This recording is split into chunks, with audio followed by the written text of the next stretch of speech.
Jerry Pilot. I'm Cherie Pilot. I'm Rachel Hager.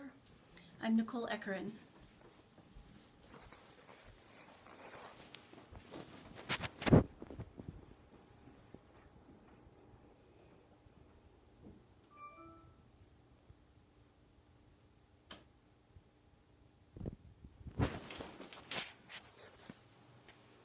My name is Piper Hager, and today I'm talking with you about my life with irritable bowel syndrome. For those of you who don't know, irritable bowel syndrome is also known as IBS, and it's a chronic gastrointestinal disorder which is common in the United States. I was diagnosed with this condition in October of 2018, and since then my life has changed completely. I went to the hospital 4 times before they figured out what was wrong with me. IBS doesn't have any known cures, but there are steps a person can take to reduce their symptoms they experience. These symptoms range from person to person, but it includes abdominal pain, cramping, changes in bowel movement, and indigestion. My journey with this has been difficult and painful, but today I will share with you how I have started to overcome my condition. This journey began with the severe symptoms that I started to experience.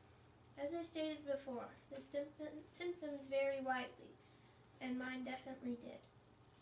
I started to experience stomach pain and cramping after I ate certain foods, and this led to indigestion and vomiting.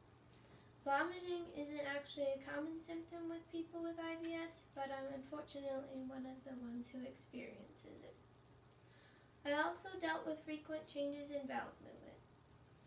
During these times, I wasn't able to keep food or water down, and after a few hours of these symptoms, I would become dehydrated and weak from a lack of food.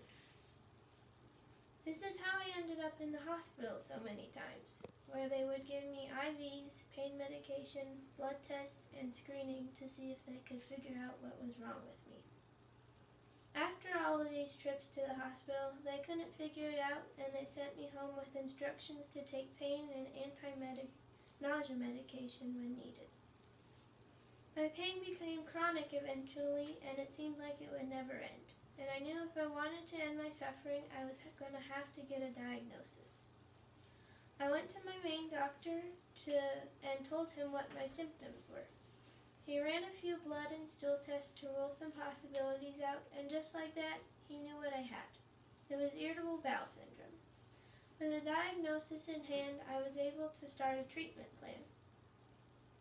My case of IBS is harder to treat than others, and this is because I experience both constipation and diarrhea. This means I have to monitor both those symptoms carefully, and I have to keep correct medications on hand to treat it. With these changes in bowel movements, I also experience pain.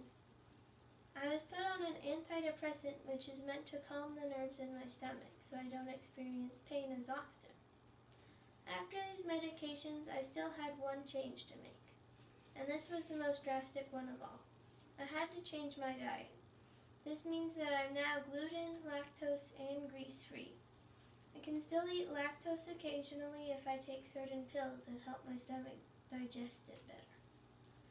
This was the most devastating for me because my family had to start buying new food, I couldn't eat school lunch anymore, and I had to give up the food that I really liked. This was a painful and discouraging time for me and my family. As you can see, the symptoms I experienced, the diagnosis I had to find, and the treatment plan I had to start was a lengthy and disheartening journey. The support I received from my doctor, family, friends, and teachers is what helped me bear this change in my life. This experience has taught me to not take my health for granted, and even though I still suffer from symptoms today, I have started to overcome one of the massive challenges in my life, and I have created new friendships and tighter bonds because of it. I'm Cherie Pilot. I'm Rachel Hager. Jerry Pilot. Nicole Eckeren.